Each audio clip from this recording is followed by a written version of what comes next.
Hi అండి, అందరికీ నమస్కారం. Welcome back to my channel. ఈ వీడియోలో ఏపీ ప్రభుత్వ ఉద్యోగులకు మరియు పెన్షనర్లకు 16,000 కోట్ల పెండింగ్ బకాయిల చెల్లింపుల గురించిన తాజా సమాచారంతో పాటు ఐఆర్ ఫిట్మెంట్ పిఆర్సీ పైన పూర్తి తాజా సమాచారం అయితే వీడియోలో ఉంది. వీడియో ఎక్కడే కానీ స్కిప్ చేయకుండా ఎండ్ వరకు చూడండి, అప్పుడు పూర్తి ఇన్ఫర్మేషన్ అనేది అర్థమవుతుంది. అలాగే వీడియో నచ్చినట్లయితే లైక్ చేయండి, షేర్ చేయండి. ఇక విషయానికి వచ్చినట్లయితే విద్యారంగ సమస్యలపై నూతన ప్రభుత్వం దృష్టి సారించి జీరో సర్వీసుతో ఉపాధ్యాయ బదిలీలను భౌతికంగా చేపట్టాలని ఉత్తరాంధ్ర ఉపాధ్యాయ మండలి సభ్యులు పాలకపాటి రఘువర్మ డిమాండ్ చేశారండి. సో జీరో సర్వీసుతో అంటే ఎటువంటి పేమెంట్ లేకుండా.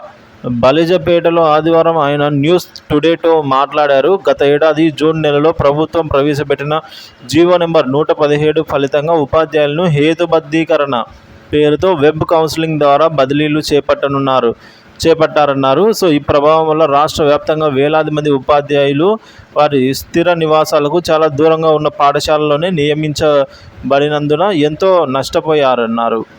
గడిచిన 5 ఏళ్ల నుంచి చూసుకున్నట్లయితే మనము ఈ గడిచిన ఏదైతే 5 సంవత్సరాల నుంచి ఉన్నదో, సో ఈ గడిచిన మొత్తం 5 సంవత్సరాల నుంచి కూడా వాళ్ళకి ఉద్యోగ పెన్షన్దారులకు డిఏ బకాయిల పేరిట 16,000 కోట్ల రూపాయలు చెల్లించాల్సి ఉందని 11వ పిఆర్సీలో తగ్గించబడ్డ ఇంటి అద్దె అలవెన్స్ హెచ్ఆర్ఏ ఫిట్మెంట్ను పెంచాలని, 12వ పిఆర్సీకి చెందిన ఇంటీరియం రిలీఫ్ను సముచితంగా పెంచాలని డిమాండ్లు చేస్తూ ఉన్నారు. 2003 డిఎస్సి ద్వారా నియమించిన ఉపాధ్యాయులకు పబ్లిక్ సర్వీస్ కమిషన్ ద్వారా నియమించిన ఉపాధ్యాయులకు పాత పెన్షన్ విధానాన్ని వర్తింపజేయాలని ఆయన రాష్ట్ర ప్రభుత్వాన్ని విజ్ఞప్తి చేశారు. ఈ సమస్యలపై ప్రభుత్వం ప్రత్యేక దృష్టి సాధించాలని ఎమ్మెల్సీ రఘువర్మ కోరారు.